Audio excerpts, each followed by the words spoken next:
Welcome to Love and Leadership, the podcast that helps you lead with both your head and your heart, plus a bit of humor.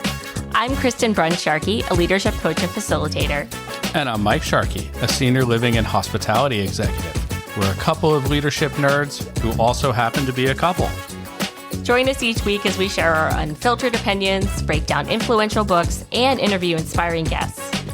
Whether you're a seasoned executive or a rising star, we're here to help you level up your leadership game and amplify your impact.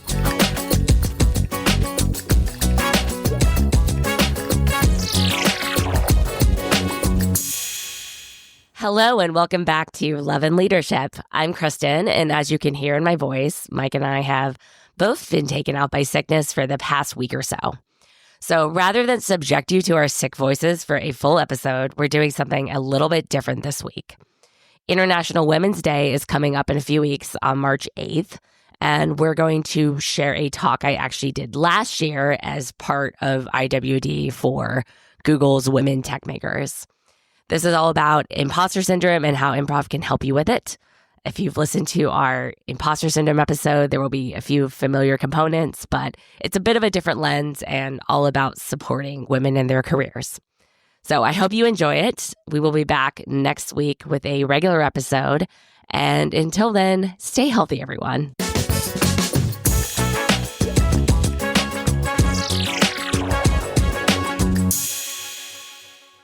Hello, everyone. I am Kristen Sharkey, and I'm so happy to be here celebrating International Women's Day with all of you. A little bit about me before we kind of jump into the content. I am a leadership coach and facilitator. I primarily work with leaders in the tech industry, and that's because prior to doing this full time, I spent 15 years leading various teams in advertising tech and marketing. And I worked everywhere from a 10-person startup where I was the only woman for a good chunk of the time I was there to Fortune 100 corporations like Yahoo and Verizon. So I relate a lot to the challenges that women in tech go through, and it also happens to be my favorite group of people to work with.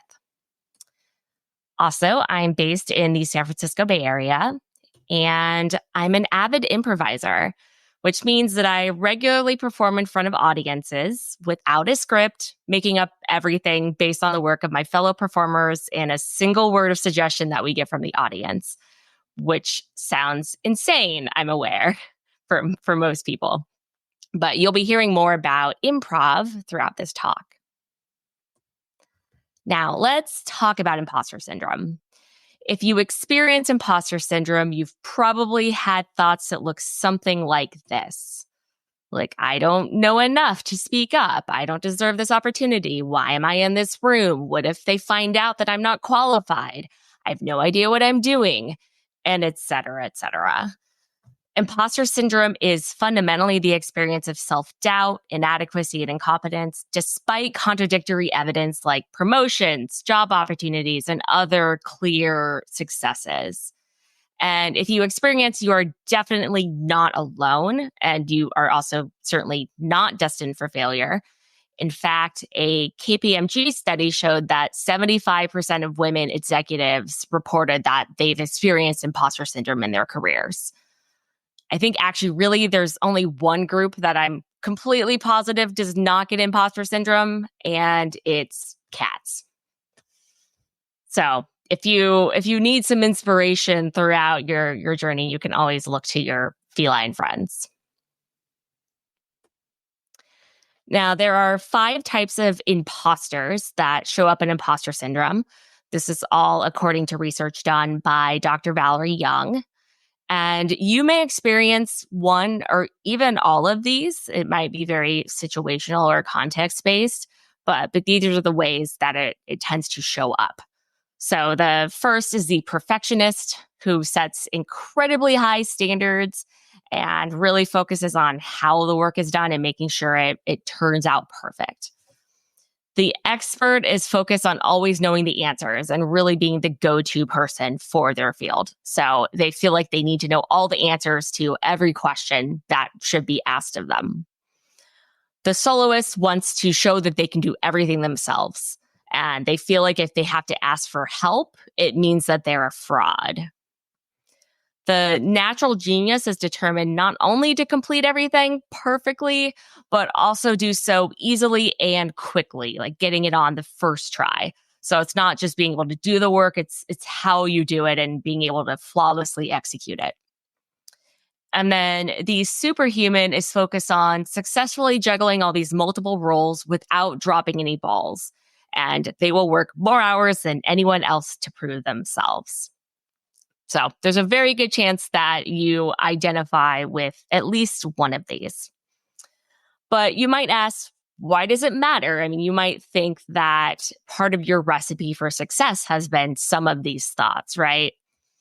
Well, it turns out that there are a lot of costs to unchecked imposter syndrome, from not speaking up in cases where your opinion really needs to be heard, to getting passed over for promotions, to sabotaging your own career success. So it is something that's really important to be aware of and understand its impact on you in order to progress in your career. So what can we do about it? The key to handling imposter syndrome is not to try to bury it and pretend it doesn't exist, but to learn to anticipate the thoughts and feelings and ultimately reduce their power. You can start to do this by keeping a methodical list of your accomplishments, for example, sharing your fears with others, and celebrating your wins. Imposter syndrome is something that I used to struggle with a lot of my career. And it still rears its head sometimes, like when I change careers or like starting a business or when I do something that I have a lot less experience with. But at this point, I have a lot of tools to manage it and to keep it from letting me sabotage myself. And a lot of those started 7 years ago when I decided on a whim to take an improv class. I found myself taking another class and then another. And before long, I was completely hooked on it. This picture is apparently very grainy because it's from 2017, and I guess cell phone cameras have improved this much in 7 years. But this is from March 2017. This is when I was pulled on stage for my first improv performance just a few months after starting my classes. And I had no idea how much of an influence it was going to be on my life and my career. Improv first got me hooked because it was just incredibly fun and I loved the community and I learned to love performing as well. But after a while, I realized it was having this impact on how I show up at work as well. I was more confident. I was able to speak on the fly more clearly without getting flustered. I had greater self-awareness and empathy, and I just felt like I was more present in the moment on an everyday basis. And I felt more creative than I had been since I was a child. All of this really helped me tremendously with managing my imposter syndrome. So, there are 5 lessons from improv I want to share with you that have helped me the most with my imposter syndrome. Now, if you've heard anything about improv, you've probably heard of the concept of yes and, which means that you accept what your teammates have put forth and then you also add your own contribution to it. So if you miss something important as an improviser, so like, for example, your scene partner has stated that you're in a school classroom and then you say that you're actually on the International Space Station, it's going to be a lot harder to create a coherent scene. So that means that to be a good improviser, it's essential to know how to be present in the moment, listening closely, and not allowing your inner judge to take over.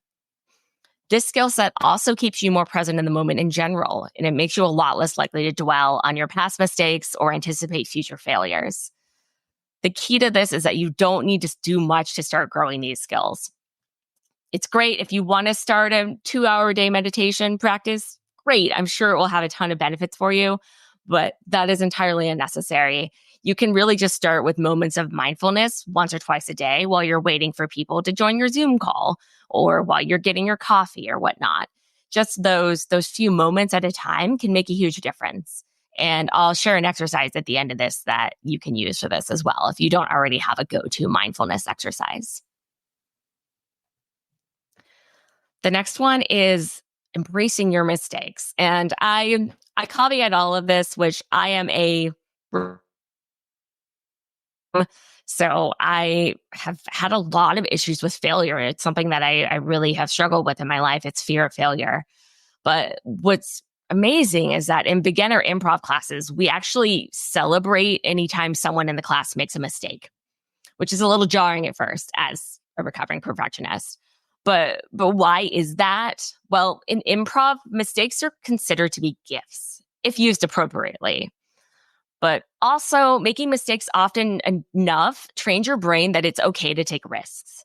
There's nothing quite as powerful of knowing deep down that whatever is thrown at you on stage, at work, in life, you'll figure out a way to handle it. That deep faith in yourself is the number one antidote to imposter syndrome. So, how do you start building that up? Well, you do it by failing a lot. Because just like so many things, learning how to deal with failure is a muscle. The more experience you have with it, the better prepared you'll be to face it in the future. But of course, you don't want to just screw something up important just for the sake of learning how to fail, right? The key here is lowering the stakes and providing yourself with an environment where it's safe for you to take some risks. And by getting that practice in taking risks and failing and seeing the world not end and learning how to deal with it repeatedly, you'll actually help yourself learn how to succeed when it really matters. Improv exercises are a great way to start practicing this and learn to accept your mistakes and failures in an environment where it doesn't have lasting consequences. But you can also do things like create a brainstorming group with a set of coworkers that you feel comfortable with and truly practice the idea that there are no bad ideas during that session. The idea is to create a safe space where it's okay to be creative and take risks, and nothing bad will really happen as a result. Now, one of my favorite quotes is from Ginny Rometty, who's the former president and CEO of IBM. She says, "Growth and comfort never coexist." And I love this because it's so true. And in improv, comfort is not found in the predictable. It's actually really found more into the unpredictability of it. Like every moment that you're on stage is just this uncharted territory. And the beauty lies in embracing that uncertainty. So when we transfer this comfort with discomfort into our daily tasks, imposter syndrome loses its power. Embracing discomfort means viewing each new challenge as an improv scene. So there's no failure. There's just unexpected plot twists that you are fully capable of navigating. It's about trusting in your abilities to adapt and create, even when the path isn't clear. This trust is an antidote to imposter syndrome. It's acknowledging that feeling out of place doesn't mean you don't belong, and it simply means that you are growing. The key to repeatedly doing activities the key to this is repeatedly doing activities that make you somewhat uncomfortable, but aren't so overwhelming that you don't feel safe. I strongly recommend creating a list of these kinds of activities and situations and challenge yourself to slowly tackle each one of them on a recurring basis. With practice, you might find that the butterflies in your stomach never really go away, but you'll walk into each uncertain situation far more confident in your ability to handle it. Next, in improv, we have a saying called follow your feet. So most of the time, not all improvisers in a group will actively be in a scene at once. And the people who aren't are usually on the sidelines, just waiting for an opportunity to add support to it or to start something new. And often you can just see an improviser struggle where an idea pops into their head and they lean forward to jump into the scene. But then just before they do it, their inner judge kicks in and questions whether their idea is good enough. They hesitate, the body pulls back, and then the moment is lost. And this happens all the time in the workplace as well. If you've ever been in a meeting where you've had a thought and went to speak up and then second guessed yourself, thought maybe it wasn't smart enough or it was something you should have known already, then you have experienced the work equivalent of this. The key to this is to trust your body and to trust your instincts. Your first response is usually the best one because it's from your gut, it's authentic, and it's probably also the most relatable one for other people. You also don't need to worry if it seems like it's too obvious a response because often it's either not obvious to other people or for the people who also thought the same thing, they also assume it's obvious. So then nobody said this thing that people would really benefit from hearing from. To help with this, you can focus on being more aware of what your initial responses are and how your inner judge might shut them down. And the mindfulness practice will help a lot with this as well. Then you can ask yourself, does your inner judge have a valid point here? So, for example, if the response that pops into your head is potentially offensive to others, great. That is your inner judge doing its job. So you cannot say it. But you can also ask, is it just shutting it down out of fear? And the more awareness of this you have, the more you'll be able to express yourself authentically and have more confidence in yourself. Finally, we come to play. In improv, play is the undercurrent of every scene. It's not just about eliciting laughs, even though a lot of people assume that's the case. It's really about exploring possibilities without the fear of judgment and allowing ideas to bounce and grow in unexpected directions. As adults, so much of our sense of play is conditioned out of us, but it still has an important role to play in our lives and our work. When we rekindle our sense of play to our work, we bring this lightness to problem solving. We encourage innovation by permitting ourselves to ask, what if and why not? So, for example, you can take a current project or a challenge that you're facing and dedicate some time to looking at it through a playful lens. Ask yourself, what would a child do to approach this? What wild, out-of-the-box solutions might they come up with? Allow yourself to doodle, daydream, build ideas out of a silly or impractical notion. The key here is not to find an immediate solution, but to allow yourself the freedom to explore without the constraints of right and wrong. And when you let play infuse your work, you'll find that the imposter syndrome's grip loosens. You're not just an adult doing a serious job. You're an innovator, a creator, somebody who brings their whole self with all of its creative potential to the table. Now, I'm going to introduce you to a couple of exercises that you can do on your own to start building these skills.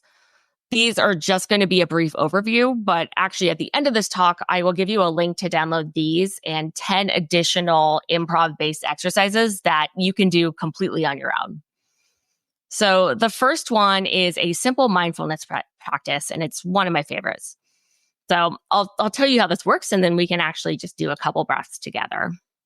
So you start in a quiet location, close your eyes if you're able to, and then you're going to basically breathe in deeply over a period of 4 seconds. You can count in your head, or you can use an app to keep time if you prefer.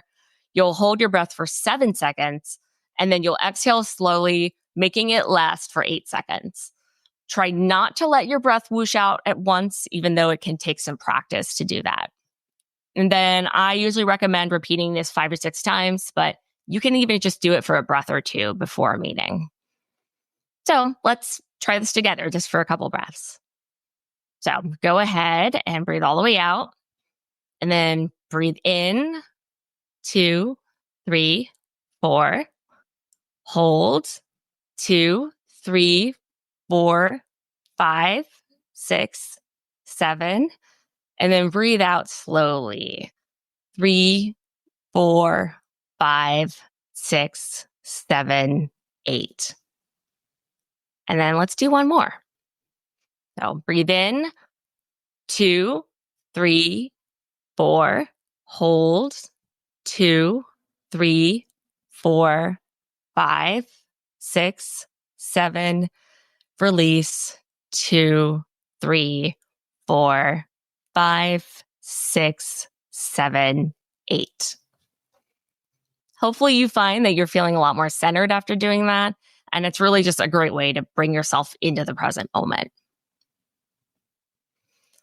This next exercise is an improv-based one that helps you make mistakes and be imperfect in a safe way, as well as starting to trust your authentic reactions. So, for example, you can pick a random letter of the alphabet and a topic that you feel okay speaking on. You really don't have to overthink this.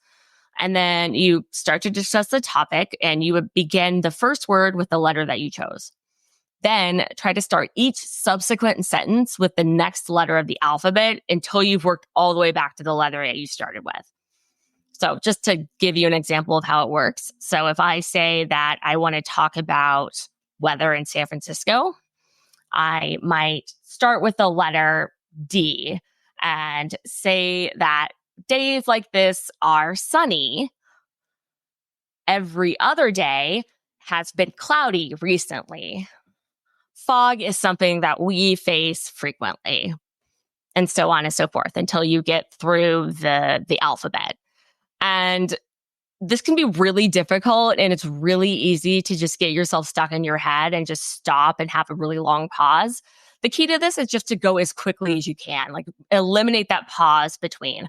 Don't judge yourself. Don't hesitate. Like don't overthink your sentence. It doesn't have to make that much sense. And making mistakes is expected in this kind of exercise, actually really required. So then once you do this, you can just repeat it one more time. And if you do this regularly, it's going to help you so much with learning to make mistakes and think more quickly and really trust your instinct. Just remember that the key is to let yourself make the mistakes. You can also do this with a partner or a group of people by taking turns. So I do one sentence, my partner does the next sentence, and so forth. So as we come up towards the end of our time together, I want to leave you with a few things to remember.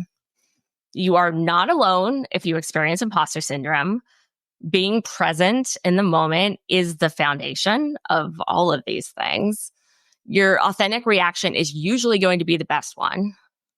The more you practice with trying new things and failing, the easier it gets. And finally, practice these skills because any practice is better than none. Please also connect with me on LinkedIn and keep in touch with me in general. I would love to continue this discussion with you. All right. Thank you, everyone. The Love and Leadership podcast is produced and co-hosted by me, Kristen Brunn-Sharkey, and co-hosted by Mike Sharkey. Please rate and review us on Apple Podcasts, Spotify, or wherever else you get your podcasts. We can't stress enough just how much these reviews help. You can follow us on LinkedIn under Kristen Brunn-Sharkey and Michael Sharkey, and on Instagram as Love Leader Pod. You can also find more information on our website, loveandleadershippod.com. Thank you so much for listening, and we'll see you again next week.